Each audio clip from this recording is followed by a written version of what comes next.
Hello दोस्तों, स्वागत है आप सभी का आपके अपने परिवार मैथ्स वाटिका में।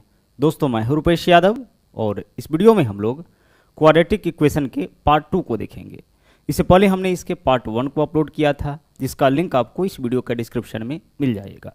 इसके अलावा प्ले स्टोर से मैथ्स वाटिका एप्लीकेशन को डाउनलोड करके आप हमारे साथ पेड बैच में भी जुड़ सकते हैं।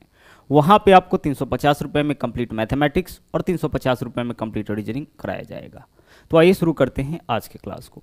आज के क्लास में हम लोग क्वाड्रेटिक इक्वेशन को फैक्टराइज करना सीखेंगे और यहाँ पे आपको एक ऐसा ट्रिक बताया जाएगा जिसके मदद से इस तरह के किसी भी क्वेश्चन को सोल्व करने में मात्र 2 सेकेंड का समय लगेगा। तो आइए शुरुआत करते हैं पहले बेसिक क्वेश्चन से, फिर उसके बाद हम लोग इन क्वेश्चंस के ऊपर भी चलेंगे। देखिएगा, सबसे पहले पहला क्वेश्चन हम लोग देखते हैं और इसको हम लोग फैक्टराइज करने का प्रयास करते हैं। बेसिक मेथड आपको पता है। यहाँ से x का मान निकालने का तरीका क्या है? क्वाड्रेटिक इक्वेशन में x का मान निकालने का आपका तरीका होता है कि x बराबर होता है -b plus minus root under b² minus 4ac बट्टा 2a। इसी फॉर्मूला का उपयोग करके हम लोग क्या करते हैं? x का वैल्यू निकालते हैं। एक बार प्लस लेते हैं, एक बार माइनस लेते हैं। लेकिन इस मेथड से अगर आप कैलकुलेशन करने के लिए जाइएगा, इस फॉर्मूला से अगर कैलकुलेट करिएगा तो बहुत ही ज़्यादा समय आपका लग जाएगा और आपके एग्जाम में इतना वक्त नहीं होता है। तो आइए हम लोग यहाँ पे ट्रिक देखते हैं कि वह कौन सा ट्रिक है जिसके मदद से इसका फैक्टराइजेशन जो है यानी x का वैल्यू जो है वो हम लोग केवल क्वेश्चन को देख के बता सके।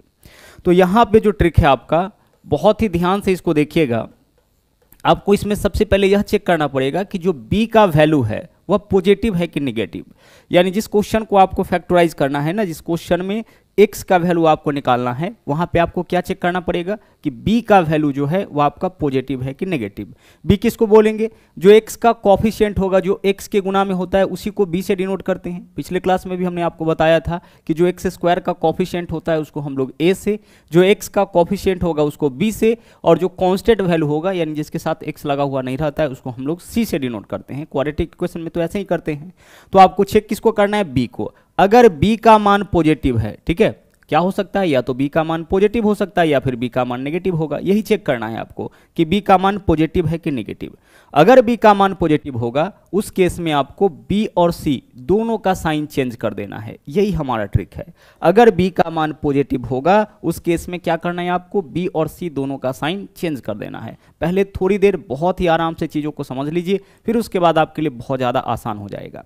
तो अगर b का मान पॉजिटिव होगा तो आपको b और c दोनों का साइन चेंज कर लेना है, और अगर b का मान नेगेटिव होगा तो आपको केवल b का साइन चेंज करना है। यानी साइन चेंज तो आपको करना ही पड़ेगा। या तो आप b और c दोनों का साइन चेंज करिए या फिर आप केवल b का साइन चेंज करिए। ठीक है, b और c दोनों का साइन कब चेंज करना पड़ेगा? अगर b का मान पॉजिटिव होगा। और केवल b का साइन कब चेंज करना पड़ेगा? जब b का मान नेगेटिव होगा। बस इतना सा ट्रिक है जिसको आपको ध्यान में रखना है। अब आइए इसको हम लोग सीधे क्वेश्चन के ऊपर अप्लाई करते हैं। देखिएगा, पहला क्वेश्चन आपके सामने है। यहाँ पे गौर से देखिए, b का मान देखिए पॉजिटिव है या नेगेटिव? सर b का मान पॉजिटिव है। b का मान क्या है? पॉजिटिव है। तो हमें क्या करना पड़ेगा? b का मान भी, b का साइन भी चेंज करना पड़ेगा और c का साइन भी चेंज करना पड़ेगा। यानी यहाँ प्लस है तो माइनस लेंगे, यहाँ भी प्लस है तो क्या लेंगे? माइनस लेंगे। दोनों का साइन चेंज करना पड़ेगा, b का भी और c का भी। कब? जब b का मान पॉजिटिव होगा। जब 1-2 क्वेश्चन करेंगे बहुत ही आसान आपके लिए हो जाएगा। अब आपको क्या करना है आगे? अब आपको यहाँ पे ना, यहाँ जो वैल्यू है 96, इसका ऐसा फैक्टर खोजना है जिसको जोड़ने पर 20 आ जाए। यानी 96 को ऐसे 2 भागों में तोड़िए जिसको जोड़ने पर कितना आ जाए? इसको जोड़ने पर आपका 20 आ जाए। तो ऐसा 2 संख्या है 12 और 8। 12 और 8 को जोड़िएगा, कितना हो जाएगा? 20 हो जाएगा। तो बड़ी वैल्यू पहले लिखिएगा, हमेशा ध्यान रखिएगा, बड़ी वैल्यू पहले लिखिए और छोटी वैल्यू बाद में लिखिए, और यही आपका आंसर हो जाएगा। यानी कि x² प्लस 20x प्लस 96 को जब आप तोड़िएगा तो x का 2 वैल्यू आएगा, जिसमें से पहला वैल्यू -12 और दूसरा वैल्यू कितना होगा? -8 हो जाएगा। बस इतना सा समय आपका लगना है। और आगे बढ़ते हैं हम लोग दूसरे क्वेश्चन से। इस मेथड को हम लोग ट्राई करते हैं और अच्छी तरह से सीखते हैं। पहला काम हमें क्या करना है, पहला काम हमें यह चेक करना है कि b का मान पॉजिटिव है या नेगेटिव। सर b का मान नेगेटिव है, तो जब b का मान नेगेटिव हो उस केस में क्या करना है, केवल b का चिन्ह बदलना है। तो b का चिन्ह बदल दीजिए, माइनस है तो क्या होगा प्लस, और यह प्लस है तो प्लस ही रहने दीजिए, यानी c का साइन यहाँ पे हम लोग चेंज नहीं करेंगे। b और c दोनों का साइन चेंज कब करते हैं, जब b का मान पॉजिटिव होगा। यही तो ट्रिक है आपका, जिसको बहुत अच्छी तरह से आपको समझना है। जब b का मान पॉजिटिव होगा उस केस में b और c दोनों का साइन चेंज करेंगे, लेकिन जब b का मान नेगेटिव होगा तो केवल b का साइन चेंज करना है। साइन चेंज करने का मतलब अगर प्लस में होगा तो माइनस, और अगर माइनस में होगा तो प्लस। तो b नेगेटिव है तो केवल b का साइन चेंज किए, c का जो साइन है वैसा ही रहेगा। अब आगे आपको क्या करना है, इस 84 का ऐसा दो फैक्टर बताइए जिसको जोड़ने पर, यहां प्लस रहे तो जोड़ने पर और माइनस रहे तो घटाने पर। तो 84 का ऐसा दो फैक्टर बताइए जिसको जोड़ने पर आपका 19 आ जाए। ठीक है, 84 का ऐसा दो फैक्टर बताइए जिसको जोड़ने पर 19 आ जाए। तो ऐसा फैक्टर है 12 और 7, 12 सते 84 और 12 और 7 19। करना क्या है, बड़ी वैल्यू पहले लिखिए और छोटी वैल्यू आप बाद में लिखिए। यही आपका इस इक्वेशन का सॉल्यूशन हो जाएगा। ठीक है, इस इक्वेशन का जो हल होगा, एक तो आपका +12 होगा और एक आपका +7 होगा। जब आप इसमें रूट अंडर सबसे पहले minus b plus minus root under b square minus 4ac बटा 2a, इस फॉर्मूला का भी उपयोग करके जब इस क्वेश्चन को सोल्व करिएगा तो वहां पे x का एक वैल्यू निकल के आएगा +12 और जो दूसरा वैल्यू निकल के आएगा वो आपका +7 हो जाएगा। अब चलते हैं तीसरे क्वेश्चन में।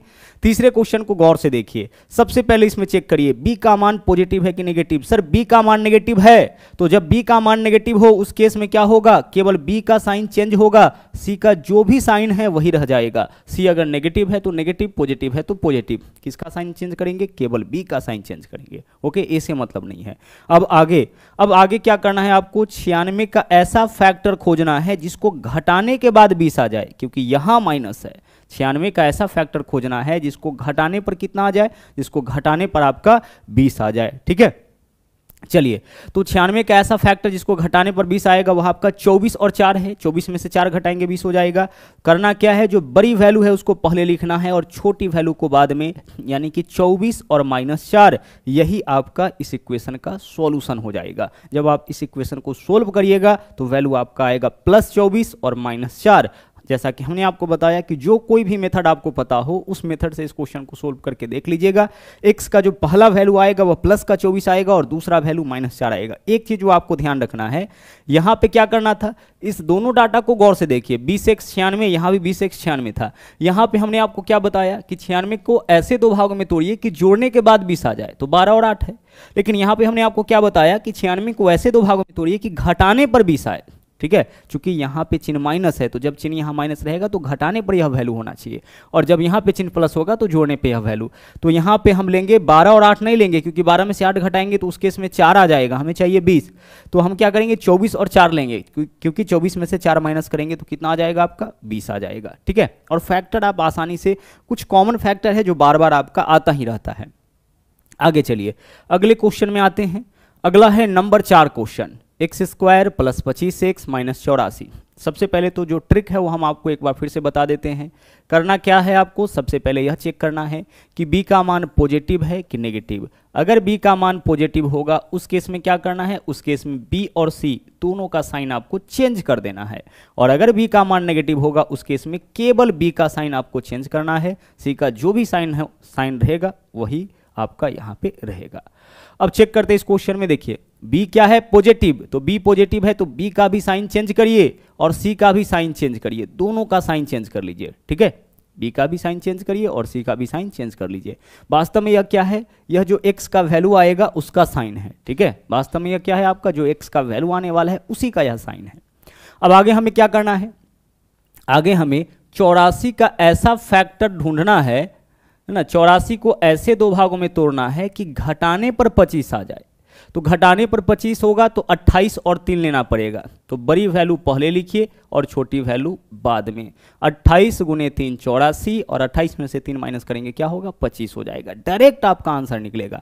आप यहाँ पे सोच सकते हैं कि सर 21 और 4 नहीं ले सकते हैं, तो 21 और 4 नहीं लेना है, क्योंकि देखिए घटाने पर 25 आए, तो घटाने पर क्या 21 और 4 को घटाएंगे तो 25 आएगा, नहीं आएगा सर। तो हमें क्या लेना पड़ेगा, 28 और 3 ही लेना पड़ेगा, क्योंकि 28 में से 3 है ना, चिन्ह मत सोचिए अभी, सिर्फ ऐसा दो संख्या चुनिए जिसको घटाने पर कितना आ जाए, 25 25 आ जाए और वह 84 का फैक्टर हो, तो 28 और 3।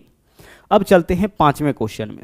बी का साइन देख लीजिए, बी का साइन पॉजिटिव है, इसका मतलब बी का भी चिन्ह बदलेगा और सी का भी चिन्ह बदलेगा, दोनों का चिन्ह बदलेगा। अब आगे क्या करना है आपको, 168 को ऐसे दो भागों में तोड़ना है कि जोड़ने पर 26 आ जाए। तो 168 को अगर आप तोड़िएगा तो 14 और 12 होगा, तो बड़ी वैल्यू को पहले लिखिए और छोटी वैल्यू को आपको क्या करना है, छोटी वैल्यू को बाद में लिखना है। मतलब जब आप इसको सोल्व करिएगा तो x का वैल्यू क्या आएगा, 14 और 12 आएगा।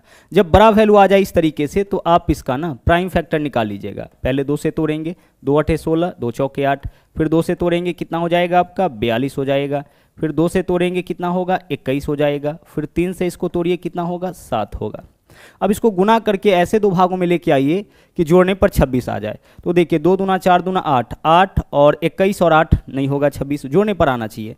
तो 7 दूना 14 लीजिए और 3 दूना 6 दूना 12। आप ऐसा करिए 2 दूना 4 3 12 और 12 गुने 14, 12 गुने 14 168 तो होगा ही, क्योंकि 168 का ही फैक्टर है, और 12 में 14 ऐड करेंगे कितना हो जाएगा 26 हो जाएगा। तो जब बड़ी वैल्यू होगा तो आप इस तरीके से भी इसका प्राइम फैक्टर निकाल सकते हैं। बट जैसा कि हमने आपको बताया कि कुछ कॉमन प्राइम फैक्टर ही हैं, कुछ कॉमन फैक्टर ही आपका बार बार क्वेश्चन में आते रहता है।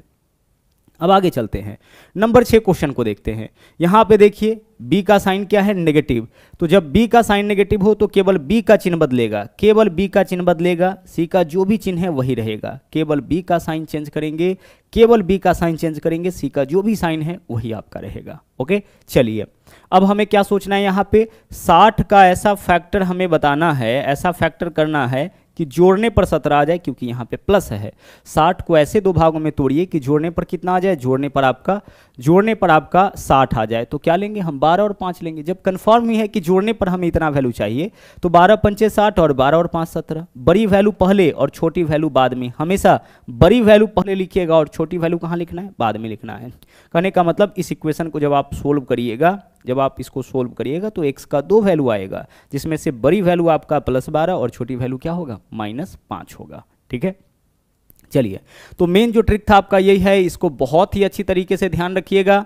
ट्रिक क्या है फिर से देखिए, इसको बार बार आपको देखना पड़ेगा। आगे भी अभी हम लोग को क्वेश्चन करना है, हमें साइन चेंज करना है, किसका, b का साइन चेंज करना है। b किसको बोलेंगे, किसी भी इक्वेशन में जो x का कोफिशिएंट होगा वही b का मान होगा। तो b का साइन यहाँ पे क्या है, पॉजिटिव, तो इस वजह से दोनों का साइन चेंज किए, प्लस है तो माइनस, प्लस है तो माइनस। लेकिन अगर b का चिन्ह नेगेटिव होगा, जैसे कि इस क्वेश्चन में देखिए b का चिन्ह क्या है, नेगेटिव, उस केस में b का भी साइन चेंज होगा और c का भी साइन चेंज होगा। ओके, चलिए अब बढ़ते हैं हम लोग अगले क्वेश्चन में। अगले क्वेश्चन में आ जाइए, यहाँ पे देखिए नंबर 7, नंबर 8, नंबर 9 क्वेश्चन। अब तक जो भी क्वेश्चन हम लोग सोल्व कर रहे थे उन सभी में क्या था, एक्स स्क्वायर का जो कॉफिशिएंट था वह केवल 1 था, यानी एक्स स्क्वायर के गुना में कोई भी वैल्यू नहीं था, इसका मतलब एक्स स्क्वायर का कॉफिशिएंट 1 था। बट यहाँ पे जो भी क्वेश्चन है ना उसमें एक्स स्क्वायर का कॉफिशिएंट 1 के अलावा कोई दूसरा वैल्यू है, तो यह केस भी आपके सामने आ सकता है और जनरली आता भी है। तो ऐसा भी केस आ जाए फिर भी हमें कोई दिक्कत क्वेश्चन को सोल्व करने में नहीं होगा। बस यहाँ पे हमें एक छोटा सा काम करना होगा। वह काम क्या है आपका, कि हम इस दोनों को कर लेंगे मल्टीप्लाई। क्या करेंगे, हम इस दोनों को कर लेंगे मल्टीप्लाई। तो 30 में 9 से गुना करिए, क्या वैल्यू आ जाएगा, वैल्यू आपका आ जाएगा 270। बाकी आप ट्रिक जैसा था वही लगाइए।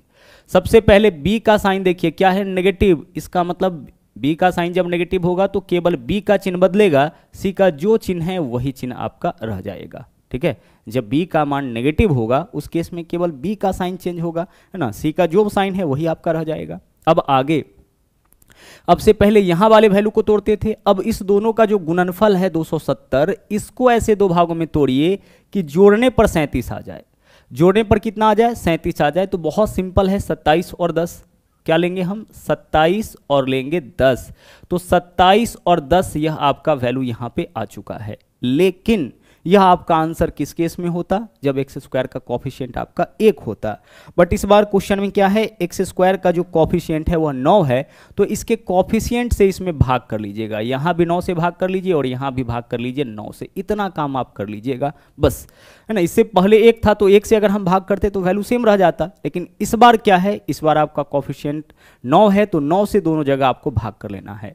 तो 27 में 9 से भाग करेंगे क्या वैल्यू आएगा, 3 आ जाएगा, और 10 में 9 से भाग करेंगे क्या होगा 10/9 होगा। यानी कि x का इस बार दो वैल्यू आएगा, जिसमें से पहला वैल्यू 3 है और दूसरा वैल्यू आपका 10/9 हो जाएगा। ओके चलिए, तो कुछ भी यहाँ पे भी एक्स्ट्रा नहीं था, बस हमें यहाँ पे एक छोटा सा काम करना पड़ा कि जो एक्स स्क्वायर का कोफिशिएंट होगा उससे सब में भाग करना पड़ा। बाकी यहाँ पे एक्स स्क्वायर का कोफिशिएंट 1 था, तो 1 से इसमें भाग करिएगा तो वैल्यू तो आपका सेम ही रह जाएगा, इस वजह से यहाँ पे आपको भाग करने के लिए नहीं बोला गया। अब आइए क्वेश्चन नंबर 8 देखते हैं। हम क्या करेंगे, हम करेंगे सबसे पहले साइन चेक करेंगे। तो b नेगेटिव है, इसका मतलब केवल b का साइन चेंज होगा, c का जो साइन है वही साइन आपका रह जाएगा। आगे हम इस दोनों को मल्टीप्लाई करेंगे तो 11 गुने 12 क्या हो जाएगा 132 हो जाएगा। अब 132 को ऐसे दो भागों में तोड़िए कि जोड़ने पर, यहाँ प्लस चिन्ह है तो जोड़ने पर 23 आए, तो जोड़ने पर 23 आएगा तो 12 + 11, तो बड़ी वैल्यू को पहले लिखिए और छोटी वैल्यू को बाद में लिखिए, 12 + 11। ओके चलिए, तो यह तो आंसर हमारा तब होता जब एक्स स्क्वायर का कोफिशिएंट 1 होता। चूंकि यहाँ एक्स स्क्वायर का कोफिशिएंट आपका 12 है, इस वजह से हम क्या करेंगे 12 से इसमें भी भाग करेंगे और 12 से इसमें भी भाग करेंगे। बस 12/12 क्या वैल्यू आ जाएगा आपका 1 हो जाएगा, और 11/12 क्या रह जाएगा, यह आपका 11/12 रह जाएगा। तो यही x का वैल्यू आया है, एक आपका +1 और दूसरा आपका 11/12। अब चलते हैं अगले क्वेश्चन में, नंबर 9 क्वेश्चन देखिए। यहाँ पे भी सबसे पहले साइन देखिए, साइन क्या है b का नेगेटिव है, तो b का साइन नेगेटिव हो उस केस में क्या होगा, केवल b का साइन चेंज होगा, c का जो भी साइन है वही रह जाएगा, c का साइन हमें यहाँ पे चेंज नहीं करना है। अब हम क्या करेंगे, इस दोनों को गुना करेंगे, तो 30 × 3 कितना होगा 90, और 90 को ऐसे दो भागों में तोड़िए कि जोड़ने पर 19 आ जाए। 90 को ऐसे दो भागों में तोड़िए कि जोड़ने पर 19 आ जाए, तो 10 × 90, 10 और 9, तो बड़ी वैल्यू पहले लिखेंगे और छोटी वैल्यू बाद में, हमेशा इस चीज़ को भी ध्यान रखिएगा। आगे देखिए, आगे हम क्या करेंगे, एक स्टेप और लेंगे, एक्स स्क्वायर का जो कोफिशिएंट है उससे दोनों में भाग, तो एक्स स्क्वायर का यहाँ कोफिशिएंट 3 है तो 3 से यहाँ भी भाग, 3 से यहाँ भी भाग, 10 में 3 से भाग करेंगे क्या हो जाएगा 10/3 हो जाएगा, और आगे देखिए 9 में 3 से भाग करेंगे क्या होगा 3 हो जाएगा। तो 10/3 और 3 यही आपका क्वेश्चन नंबर 9 का सॉल्यूशन होगा। यानी कि जब हम इसमें x का वैल्यू निकालेंगे, जैसा कि आपको पता है कि क्वाड्रेटिक इक्वेशन है, और क्वाड्रेटिक इक्वेशन को जब हम लोग सोल्व करते हैं तो दो वैल्यू आता है, तो दो वैल्यू में से एक वैल्यू 10/3 और दूसरा वैल्यू क्या होगा 3, मतलब इसको सोल्व करने पर जो x का वैल्यू आएगा उसमें से एक वैल्यू 10/3 और दूसरा वैल्यू क्या है, दूसरा वैल्यू आपका 3 है। ठीक है, चलिए, तो आज के क्लास में हमने आपको बताया कि क्वाड्रेटिक इक्वेशन का आप फैक्टराइजेशन कैसे करिएगा। इसके अलावा पीछे एक क्लास आपका क्वाड्रेटिक इक्वेशन का ऑलरेडी हो चुका है। तो आज के लिए इतना ही, और हाँ, अगर आप हमारे चैनल पर नए हैं तो इस चैनल को सब्सक्राइब जरूर करें, इसके अलावा लाइक और शेयर करते रहे, और साथ में आप कमेंट भी जरूर करें। आपका जो कमेंट होता है वो हमारे लिए मोटिवेशन का काम करता है। थैंक यू, जय हिंद।